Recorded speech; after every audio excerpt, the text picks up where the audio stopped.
আমাদের আজকের গল্প মায়ার বাঁধন। কলমে অনিকেত সুনন্দা। কি গো, যাবেই তুমি? স্ত্রীর দিকে অসহায়ভাবে তাকিয়ে বলল অতনু। মিলি মুচকি এসে উত্তর দেয়, ব্যাগ ট্যাগ গুছিয়ে রেডি আমি। এখনো বিশ্বাস হচ্ছে না তোমার? বেশ লোক তো, ওখানে গিয়ে তো দেখেছো একবার। একদম আজপাড়াগা। কারেন্ট গেছে এতদিনে, কিন্তু তাও অস্থায়ী। একবার গেলে। স্ত্রীকে শেষবারের মতো বোঝাবার বৃথা চেষ্টা করল অতনু। শহুরে ধনীর একমাত্র কন্যার যেমন ঠাট থাকা উচিত, তেমনটি মিলির নেই। একদম সাদামাটাভাবে চলতেই পছন্দ তার। অতনু ইদানিং এই গুণে বিরক্তি বোধ করে, যদিও এই গুণ দেখেই একদিন সে মুগ্ধ হয়েছিল। ইউনিভার্সিটিতে অতনু যখন এমকম লাস্ট ইয়ারে আর মিলি সবে অ্যাডমিশন নিয়েছে, এরপর একটা সাংস্কৃতিক অনুষ্ঠানের সুবাদে দুজনের কথা হয়। এরপর প্রেম এবং সবশেষে পরিণতি। অতনু একটা বিশাল বড় কোম্পানির ম্যানেজিং ডিরেক্টর। বাড়ি গাড়ি নাম প্রতিপত্তি, এখন কি নেই তার? অথচ একটা সময় ছিল যখন মামা বাড়িতে গলগ্রহ হয়ে থাকতে হয়েছে। টিউশন করে ইউনিভার্সিটিতে পড়ার খরচ জুগিয়েছে। সেই সব দিন একেবারে ভুলে যেতে চায় অতনু, কিন্তু আত্মীয় স্বজনের দৌলতে ভুলতে পারে কই? কি হলো, কি আবার ভাবছো? চলো, দেরি হয়ে যাচ্ছে তো। মিলি তাড়া লাগায়। অতনু বিরক্ত হয়ে ওঠে। ওখানে যেতে তোমার এত আহ্লাদ যে কিসের জন্য, সেটা বুঝতে পারি না আমি। আমার গ্রাম দেখতে ভীষণ ভালো লাগে। মিলির সহজ উত্তর শুনে অতনু কিন্তু তুষ্ট হতে পারল না। গ্রাম দেখার শখ, তা গ্রামের কি এদেশে অভাব? দিন কতকের জন্য কোথাও ঘুরে এলেই হয়। তা না, অতনুর মামা বাড়িতেই যেতে হবে, যেন ওখানে স্পেশাল কিছু আছে। কিন্তু মুখে এসব বলল না। ভীষণ জেদিমে মিলি, বলেছে যখন যাবেই। অগত্যা সেই অনুযায়ী ব্যবস্থা করে রওনা দিল দুপুরের দিকে। নিজের দামি গাড়িতে করে যেতে যেতে ভাবে অতনু, কম কষ্ট তো করেনি সেখানে। রাঙামাটিয়া গ্রামে যখন পৌঁছলো তারা তখন সন্ধে নেমেছে। চারদিকে ঘুটঘুটে অন্ধকার, বিস্তীর্ণ ফসলি জমির মাঝখান দিয়ে কাঁচা রাস্তা। মিলি মনে মনে অনুতপ্ত হলো, আরেকটু আগে রওনা হতে পারলে চারদিকে সবুজ সৌন্দর্য থেকে বঞ্চিত হতো না। তবে থাকবে তো 3-4 দিন এখানে, সুদে আসলে উসুল করে নেওয়া যাবে। উঠানে গিয়ে হাঁক পারল অতনু, বৌদি, ও বৌদি। ডাক শোনা মাত্রই মধ্যবয়সী পরমা ঘোমটা টেনে দরজা খুলে সামনে এসে দাঁড়ালো। অন্ধকারের কারণে হয়তো ঠিক করে দেখতে পেল না অতনুকে, তাই জিজ্ঞেস করে, কে? আমি অতনু বলেই চোখের চশমাটা খুলে বলে ওঠে, চিনতে পারছো না বৌদি? চিনবে কি করে, যা ভোল্টেজ!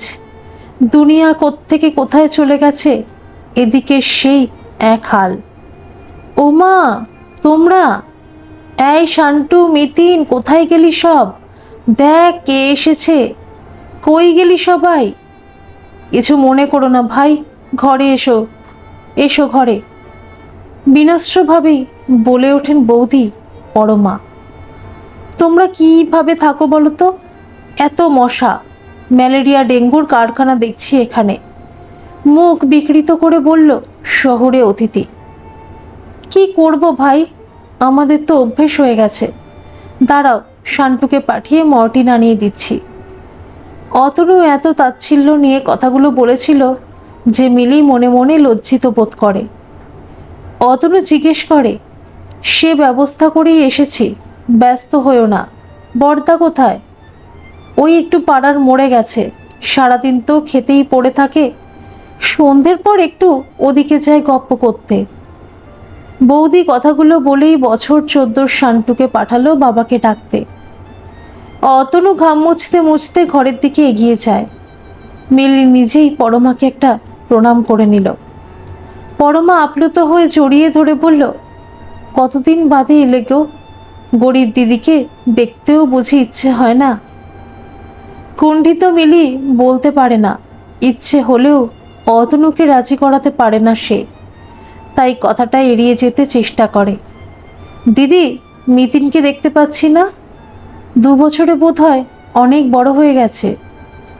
না গো, তেমন বড় হয়নি, রোগই ছাড়ে না মেয়েটাকে, ঘরেই আছে, পড়তে বসেছে। চলো ঘরে চলো।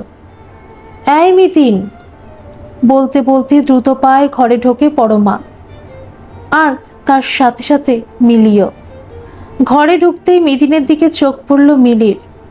রোগ জীর্ণ শরীর, কে বলবে 16 বছরের মেয়ে, যে বয়সে শরীরের সৌন্দর্যে বান ডাকে, সেই বয়সেই কেমন যেন রসকস ছাড়া শীর্ণ দেহ।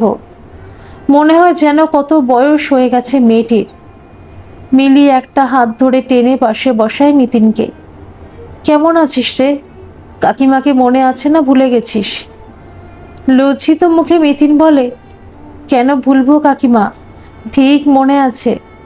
মিলি পরম স্নেহে মেয়েটির মাথায় হাত বুলিয়ে দেয়। পরমা তাড়াতাড়ি চায়ের জল চাপায় উনুনে। মিলি আর অতনু কাপড় জামা বদলে এসে বারান্দার ঢেলুনি চেয়ারটায় বসে। বারান্দার একপাশেই বেড়া দিয়ে রান্নার ব্যবস্থা, ঘুঁটে জ্বালাতে একটু বেগ পেতে হলো, সুতরাং ধোয়ার কারণে চোখ জ্বলতে লাগলো তিনজনেরই। অতনু বলে উঠল, তোমাদের না সেবার গ্যাস স্টোভ দেখলাম, এরপরও এই উনুন কেন? গ্যাস স্টোভ আছে, বিপদের কাণ্ডারি। দিন দিন সিলিন্ডারের কেমন দাম বাড়ছে তো জানোই। এখন তো সুদিন, এত সব কাঠকুটো পড়ে থাকে, এই দিয়েই চালিয়ে নি। তোমার বুঝি খুব কষ্ট হচ্ছে ভাই? তোমরা না হয় ঘরে গিয়ে বসো না, ভেতরে যাও ভাই। না থাকুক, বসি এখানেই। বরদা তো এলো না এখনো? এক্ষুনি আসবে, এই তো চলে এসেছে। বলতে বলতেই অতনুর বরদা অমলেন্দু এসে বাড়িতে ঢুকলো। সাদা সিধে মাটির মানুষ, দিলখোলা হাসিতে বাড়ি মাথায় তুললেন, সাথে কত অনুযোগ। এতদিন পরে কেন এলো, একটাও খবর নেয় না কেন, কতদিন দেখা নেই, ইত্যাদি ইত্যাদি। অতনু বরদার সাথে কথায় কথায় বলে উঠল, মিতিনের এমন অসুখ, আমাকে জানালে না? ম্লান মুখে হাসি টেনে বলেন অমলেন্দু, কত আর বিরক্ত করব বল। আসলে মেয়েটা আমার জন্মলগ্ন থেকেই অপুষ্টিতে ভুগছে, অথচ নিজেরা কষ্ট করলেও ওদের কি কখনো অভাব বুঝতে দেই বল? মিলির মনটা ভারাক্রান্ত হয়ে উঠল হঠাৎ। এত বিলাসবহুল জীবন কাটায় তারা, অথচ অতনু যে বাড়িতে ছেলেবেলা কাটালো তাদেরই এমন দুর্দশা। সবচেয়ে অবাক হলো এই ভেবে যে অতনু তো কখনো তাদের কথা মুখেও আনে না। অতনুকে কেমন যেন স্বার্থপর মনে হয় তার। তাদের কথার মাঝখানেই মিলি বলে বসে, এবার যাওয়ার সময় মিতিনকে আমি সাথে নিয়ে যাব ভাবছি বরদা, ওখানে ভালো ডাক্তার দেখালে সুস্থ হয়ে উঠবে। অতনু কি বিরক্ত হলো? হলেই বা কি, মিলি যে নিজের সিদ্ধান্তে অনড় থাকবে এটা সেও ভালোভাবেই জানে। একবার পরমা আপত্তি করলেও শেষ অবধি তা ধোপে টিকল না। শেষ রাতে খাওয়া দাওয়ার পর বিছানায় এসে মিলি অতনুকে বলল, তোমার দাদার এমন অবস্থা, কই একটি বারের জন্য তো মুখে আনো না তুমি? অতনু বিরক্ত হয়, কিন্তু প্রত্যুত্তরে কিছু বলে না। মিলি আবার জানতে চায়, কি বলছি উত্তর দাও। তোমার এসব ঘ্যানঘ্যানানির ভয় এখানে আসতে চায় না। মুখে বললে কি ওদের সমস্ত দুঃখ মিটে যাবে? মিটে যাবে যদি তুমি চাও। আমাদের তো কোনো অভাব নেই, এত অঢেল সম্পত্তি, টাকা, অথচ তুমি কিভাবে পারো এদের কথা ভুলে থাকতে? তীব্র ঘৃণায় মিলির ভ্রু কুঁচকে যায়। সেসব তোমার বাবার, তোমার, আমার তো নয়, ধীর গম্ভীর গলায় বললে অতনু। মিলির মুখে কথা আসে না। অতনুকে সে ভালোবাসত বলেই বাবা অবলীলায় তাদের সম্পর্কটা মেনে নিয়েছিলেন। বাবার পরোক্ষ প্রভাবেই চাকরিটি পেয়েছিল অতনু, তা সে জানে। মিলির বাবার সমস্ত সম্পত্তির মালিক এখন তারা দুজনেই। আমার টাকা কি তোমার নয়? ঠিক আছে, মানলাম, কিন্তু আমার টাকা কাজে খরচ করলে আমি কি বাধা দিতাম বলে তোমার মনে হয়? মিলির গলায় তীব্র ক্ষোভ ঝরে পড়ল। রাত হয়েছে, শুয়ে পড়ো, ওসব নিয়ে বাড়ি গিয়ে কথা হবে। Good night. বলেই চাদরটা ভালোভাবে মুড়ে নিয়ে ওপাশ ফিরে শোয় অতনু। মিলি মূর্তির মতো স্তব্ধ হয়ে বসে থাকে অনেকক্ষণ। আজকে কেমন যেন অচেনা মনে হচ্ছে অতনুকে। পরদিন বেশ বেলা হয়ে গেল ঘুম থেকে উঠতে। অতনু ঘরে ছিল না। পরে মিতিনের কাছে জানতে পারে বর্দার সাথে বেরিয়েছে। মিলি তাড়াতাড়ি স্নান সেরে নিয়ে পরমার কাছে এসে বসে। মনটা ভারী হয়ে আছে। অতনুকে সে ভালোবেসেছে তার সরলতা সততার কারণেই। অথচ কিছু ভাবছো বুঝি মিলি? পরমা জিজ্ঞাসু চোখে তাকায়। মিলি মাথা নাড়ে। কালকে বুঝি ঘুম হয়নি তোমার? কেমন গুমোট গরম পড়েছিল, নিশ্চয়ই ঘুমোতে পারোনি। পরমা উৎকণ্ঠা প্রকাশ করে। তুমি মিছেই ভাবছ ভালো ঘুম হয়েছে, আসলে দেরিতে উঠেছি বলেই হয়তো মাথাটা ব্যথা করছে, বলে কপালটা দু আঙুল দিয়ে চেপে ধরে মিলি। আমি চা বসিয়েছি, এই তো হয়ে যাচ্ছে, গরম গরম এক কাপ চা খেলে ভালো বোধ করবে। ব্যস্ত হাতে উনুনের আগুনটা উস্কে দিলেন পরমা। মিলি হঠাৎই জানতে চায়, অতনু তো সেই ছোটবেলায় বাবা মাকে হারিয়ে এই বাড়িতেই বড় হয়েছে, তাই না বর্দি? পরমা বললেন, এই কথা আবার কেন? সেই কবেকার কথা, বাদ দাও তো। বলো না বর্দি, আমার ভালো লাগবে শুনতে। অতনুর ছোটবেলার কোনো কথাই তো বলে না সে, তোমার কাছ থেকেই জেনে নি। মিলিও নাছোড়বান্দা। অগত্যা চায়ের কাপটা মিলির হাতে ধরিয়ে দিয়ে পরমা বলতে লাগলেন, আমিও ভাই সব জানি নে, তবে শাশুড়িমা বলতেন খুব কষ্ট করেছে বেচারা। ছোট্টটি ছিল যখন মা মারা যায়, এর 1 বছরের মধ্যে তার বাবাও অনাথের মতোই এ বাড়িতে আশ্রয় নেয়। তখন তোমার বড়দাও ছোটই ছিল, ক্লাস 9-এ উঠেছে সবে। অতনু বছর 8-এর হবে তখন।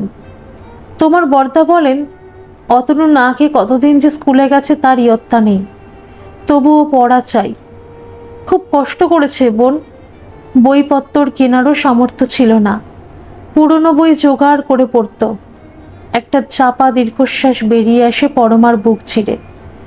মিলি 2 হাত দূর থেকেও স্পষ্ট অনুভব করতে পারে, কিন্তু সে সব কথা শুনতে চায়, তাই পরমাকে থামতে দেয় না।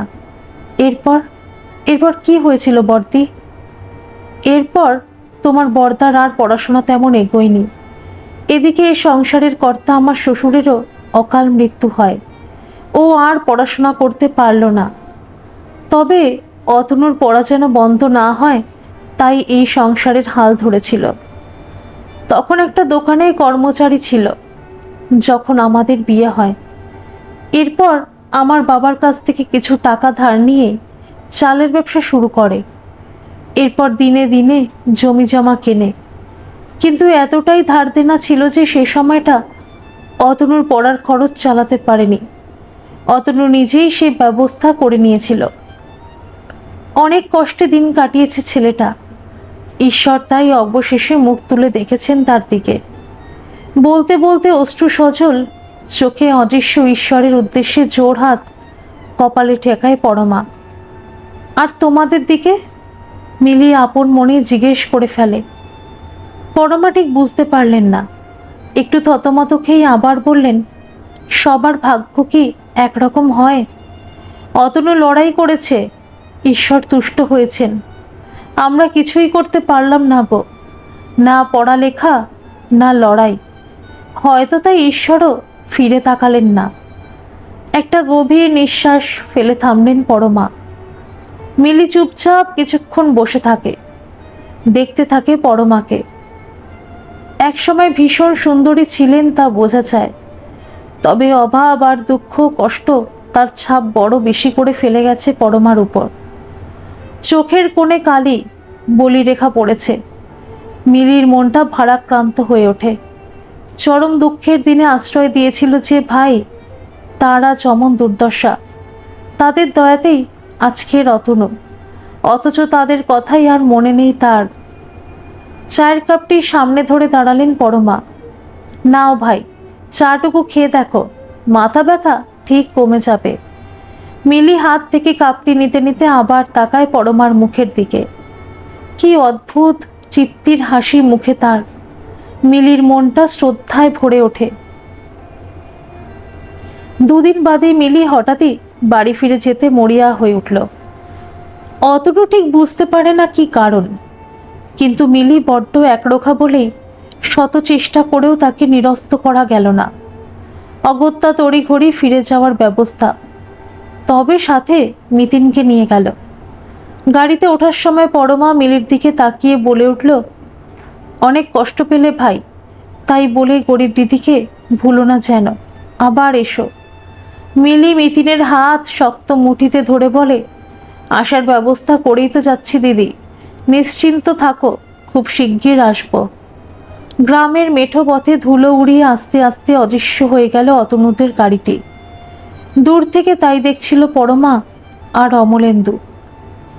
মিতিনকে ডাক্তার দেখায় মিলি। অপুষ্টিজনিত রোগ, ভালো খাওয়া দাওয়া আর যত্ন দরকার। সুতরাং দিন কতক মিতিনকে নিজের কাছেই রাখবার মনস্থ করে সে। অতনু লক্ষ্য করে ইদানিং মিতিনকে নিয়ে মিলি ভীষণ ব্যস্ত। তাকে সময় মতো খাওয়ানো, তার পড়া নেওয়া, ওষুধগুলো ঠিকঠাক খাচ্ছে কিনা তদারকি করা। বাড়িতে যে অতনু নামের একটি ব্যক্তি আছে তা যেন ভুলেই গেছে মিলি। সেদিন রাতে স্ত্রীর প্রতি খানিকটা অভিমান দেখায়, কিন্তু মিলি কেমন যেন উদাসীন হয়ে পড়েছে এখন, দেখেও বুঝতে পারে না যেন। তাই বাধ্য হয়ে বলে উঠল অতনু, মিতিন যে এখানে এলো 1 মাস হয়ে এসেছে, এবার তো বাড়ি পাঠানোর ব্যবস্থা করতে হয়। দিন কয়েক বাদে যাবে না হয়, এত তাড়া কিসের? তাছাড়া মিতিন আসায় ঘরটা আমার যেন উজ্জ্বল হয়ে উঠেছে। থাকুক আরও কিছুদিন। উত্তর এলো অন্য দিক থেকে। বিরক্ত বোধ করে অতনু। তোমার এসব খেয়ালিপনার কোনো মানে আছে? ওর পড়াশোনার ক্ষতি হচ্ছে যে, সেটা ভেবে দেখেছ? কি এমন ক্ষতি হচ্ছে? পড়াশোনা তো এখানেও চলছে। হ্যাঁ, পরীক্ষার আগে গিয়ে মেডিকেল সার্টিফিকেট দিয়ে দিলেই হবে। অত্যন্ত সহজ সুরেই বলে ওঠে মিলি। অতনু মনে মনে ভীষণ রাগ করলেও তার প্রকাশটা শোভনীয় নয় বলেই চুপ করে গেল। আরও 1 সপ্তাহ কেটেও গেলেও মিতিনকে বাড়ি পাঠাতে নারাজ মিলি। এক অদ্ভুত যন্ত্রণায় পড়ল অতনু। দুজনের সুখী সংসারে অনাকাঙ্ক্ষিত ঝামেলা মনে হলো মিতিনকে। মিলি আর চোখে দেখে স্বামীর মুখটা, বোঝে মিলিকে ভালোবাসে বলেই বিরক্তি প্রকাশ করে না, তবে তার মনের অভিলাষটা বুঝতেও ভুল হয় না। মিতিনের সেই আড়ষ্টতা এখন আর নেই। বেশ স্বতঃস্ফূর্ত কথাবার্তা, আচরণ, শরীরও এখন সুস্থ সুন্দর হয়ে উঠেছে। কাকিমা বলতে অজ্ঞান, এক ডাকেই ছুটে আসে। মিলি বকাঝকা করলেও মাথা নত করেই শোনে। এই অধিকার মিলির মমতার, স্নেহের। মা বাবার কথা মনে পড়ে যখন কাকিমাকেই বলে সে। কাকার মেজাজের ভয় যতক্ষণ অতনু ঘরে থাকে এদিকে ঘেঁষে না, আর অতনুকে সে ভয়ও পায়। হয়তোবা কাকার বিরক্ত ভাবটা তার চোখ ফাঁকি দিতে পারে না, তাই। ফোনটা সশব্দে বেজে উঠতেই রান্নাঘর থেকে এসে মিলে রিসিভ করে। তার বাবা সেরিব্রাল অ্যাটাক হয়েছে, হাসপাতালে ভর্তি। মিলি হতভম্ব হয়ে কাঁদতে শুরু করল। মিতিন প্রথম কিছুতেই বুঝতে পারে না, পরে ব্যাপারটা আঁচ করে নেয় কাকিমার বাবা অসুস্থ, তাই কাকিমা কাঁদছে। সেই তার বুদ্ধি খাটিয়ে কাকার নম্বরে ফোন লাগালো। খবরটা শোনা মাত্রই অতনু সব কাজ ফেলে বাড়িতে ছুটে এলো। মিলি কিছুটা ধাতস্থ হতেই গাড়ি করে হাসপাতালের উদ্দেশ্যে রওনা হয়। দরজার বাইরে লক করে মিতিনকে সাবধানে থাকতে বলে যায়। হাসপাতালে পৌঁছে বাবাকে আইসিইউতে দেখতে পেয়ে আবার চোখে জল এলো মিলির। গত 1-1.5 মাসে বাবার খোঁজ নিলেও দেখা করতে যেতে পারেনি বলে মনে মনে অনুতপ্তই হয়। অতনু স্ত্রীকে সান্ত্বনা দেয়, তবে কথার ছলে উটকো ঝামেলাটা যে মিলি নিজেই জুগিয়েছিল সেটাও মনে করাতে ভোলে না। মিলি মায়ের সাথে হাসপাতালেই থাকবে মনস্থির করল। তবে সাথে সাথে মিতিনের কথা ভেবে চিন্তিত হতেই অতনুর অভয়বাণী শুনে কিছুটা হলেও আশ্বস্ত হয়। বাড়ি ফিরে মিতিনকে দেখে এই প্রথম অতনুর কেমন যেন মায়া হলো। একা ছিল বলেই হয়তো সংকুচিত হয়ে আছে। এর উপর কাকিমাকে না দেখতে পেয়ে আরও যেমন অসহায় হয়ে পড়ল। অতনু তার কাকা হলেও তাকে ভীষণ ভয় পায় মিতিন। কিছু খেয়েছিস? সংক্ষিপ্ত প্রশ্নের উত্তরে অস্ফুট কণ্ঠে প্রশ্ন করে মিতিন। কাকিমা আজকে আসবে না? অতনু অবাক হয়ে তাকায় মিতিনের দিকে। না রে, তার বাবার অসুখ, হয়তো কয়েকদিন ওখানেই থাকতে হবে। মুখটা কালো হয়ে আসে মিতিনের। হয়তো সেটা লক্ষ্য করেই বলে ওঠে অতনু, এত ঘাবড়ে আছিস কেন? আমি আছি তো নাকি? বলেই একটু গলা খাকারি দিয়ে স্বাভাবিক হয়ে বলে উঠল, আর তাছাড়া বাড়ি ছেড়ে অনেক দিন আছিস, আর কতদিন এভাবে? তুই চাইলে কথাটা কেন যেন শেষ করতে পারে না আর। আসলে মিতিলের এখানে আসা, থাকা আর মিলির সময়ের বেশিরভাগটা মিতিনের দখলে। একটু ঈর্ষাও জন্মেছিল অতনুর। এই কদিনে বুঝিয়ে সুঝিয়ে মিতিনকে বিদায় করলেই বাঁচে সে। আর এ কারণেই কথাগুলো অবলীলায় বললেও পরক্ষণেই আড়ষ্টতা এসে ভর করে। সুতরাং নীরবতা।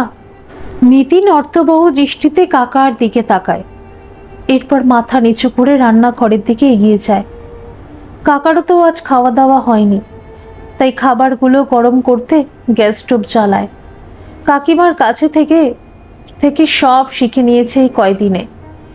ফ্রিজে রাখা আগের দিন রাতের রান্না করা মাংসের বাটিটা বের করেছে।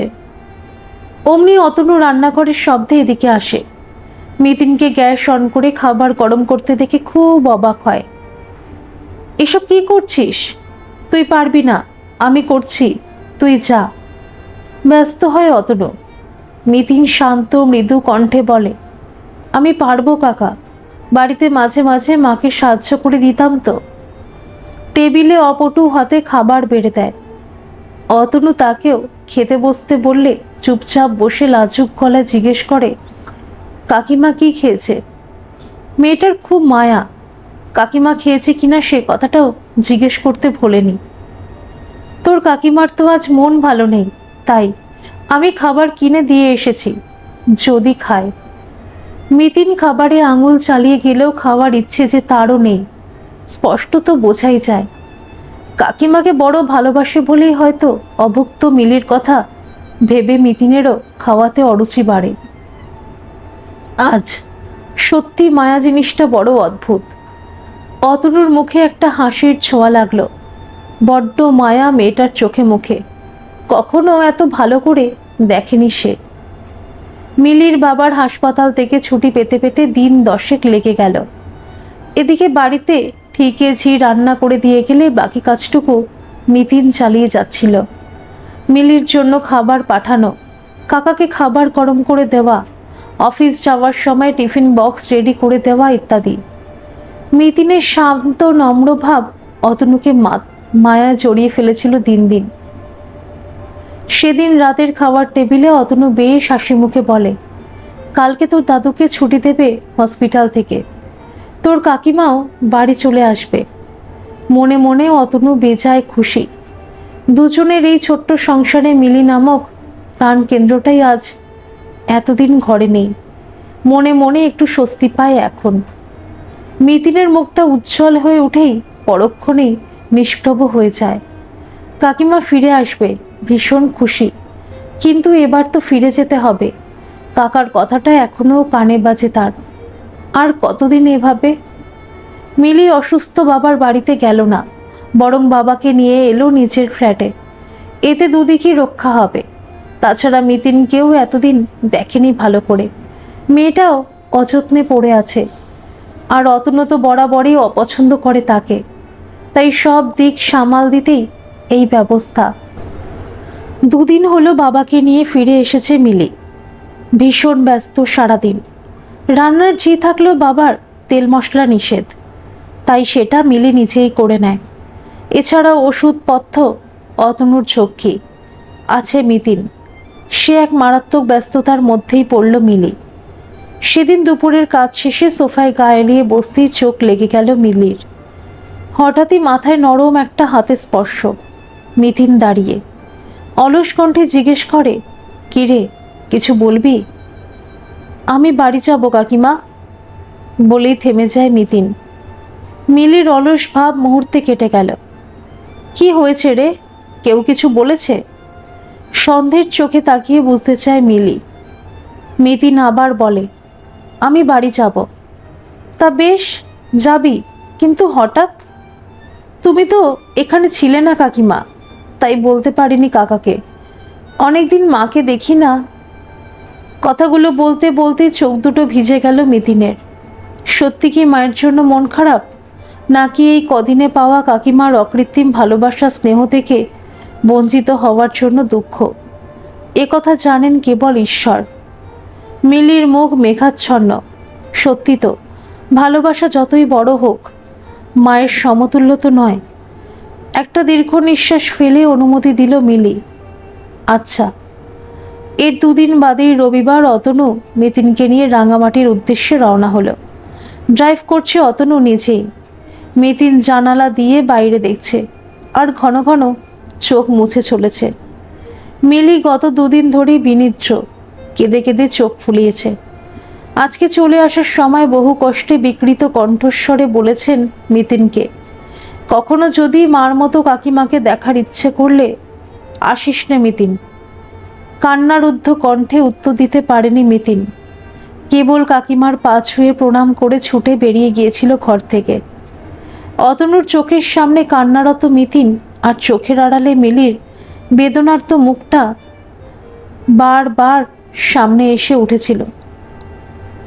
অতনু মনে প্রাণে এতদিন যা চেয়েছে তা হচ্ছে দেখেও ঠিক যেন খুশি হতে পারল না। অথচ কথাটা তো এমনই ছিল।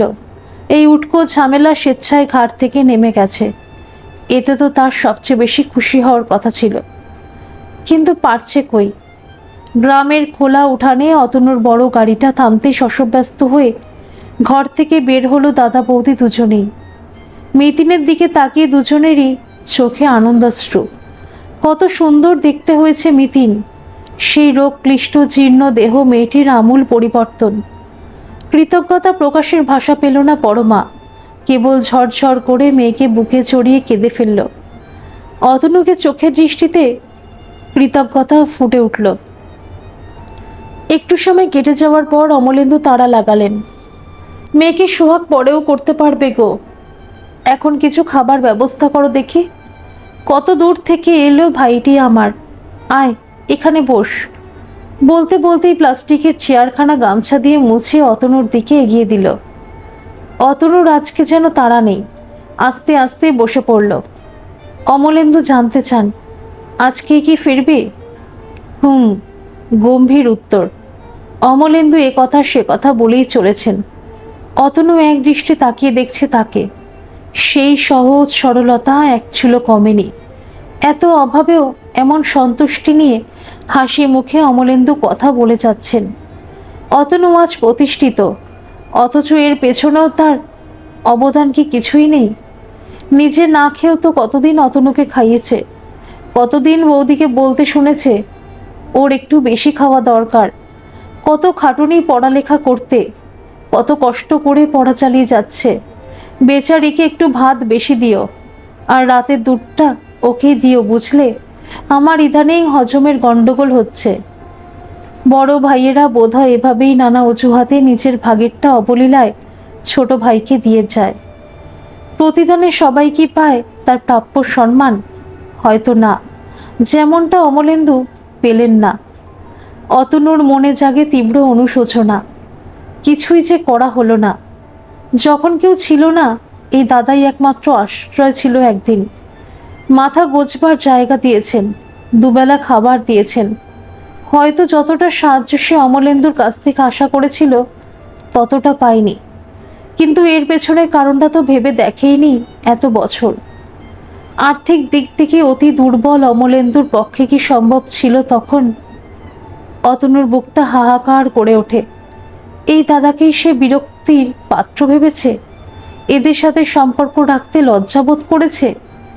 মিলিকে এদের প্রতি এতটা সিরিয়াস হতে দেখে বিরক্ত হয়েছে। ছি! চায়ের কাপ হাতে সামনে দাঁড়ালো মিতিন। অতনুর মনের ভেতরে তোলপাড় পাছে বাইরে ধরা পড়ে, সেজন্যই হয়তো বৌদিকে ডাক পারল। আরে বৌদি, আমি তো চায় চিনি খাই না, ডাক্তার মানা করেছে, বলতেই ভুলে গেছি। মিতিন মুচকি এসে বলে, আমি বলে দিয়েছিলাম মাকে, খেয়ে নাও কাকা, চিনি নেই এতে। হতবাক হয় অতনু। মেয়েটা এত কান্নাকাটির মধ্যে এটাও খেয়াল রেখেছে। সস্নেহে তাকায় মিতিনের দিকে, কেঁদে কেঁদে চোখ দুটি ফুলে গেছে। কেবল একটা তপ্ত নিঃশ্বাস ফেলে চায়ের কাপে চুমুক দিল অতনু। দুপুরের খাবার শেষেও ফিরে যেতে গা করল না যেন। ব্যাপারটা লক্ষ্য করলেন পরমা, তাই আড়ষ্ট গলায় বললেন, তোমার শ্বশুরমশাই এখন কেমন আছেন? মিতিন বলছিল। অতনু আবার ফিরে তাকায় মিতিনের দিকে, এরপর বলে, এখন ভালো। আচ্ছা, আসলে সেই আশা অবধি দেখছি তুমি খুব চিন্তা করছো কি না, তাই জিজ্ঞেস করলাম। চিন্তা করছি ঠিকই, কিন্তু তাকে নিয়ে নয়, মিলিকে নিয়ে। পরমা আশঙ্কিত হয়ে বলে, তাও ঠিক বলেছেন। এই কমাস ধরে বেচারিকে অনেক খাটতে হয়েছে, মেয়েটাকে নিজেই নিয়ে গিয়ে সুস্থ করে তুললে। সত্যি বলতে কি, আমি মা হয়েও তো পারিনি এমন। কথাগুলো কান্নায় ভিজে যায়। তোমাদের এই উপকারের জন্য কি বলেছে কৃতজ্ঞতা জানাই, ভাষা নেই ভাই। বউটি তোমার লক্ষ্মী, যা ছোঁয়ে তাই সোনা হয়ে যায় ভাই।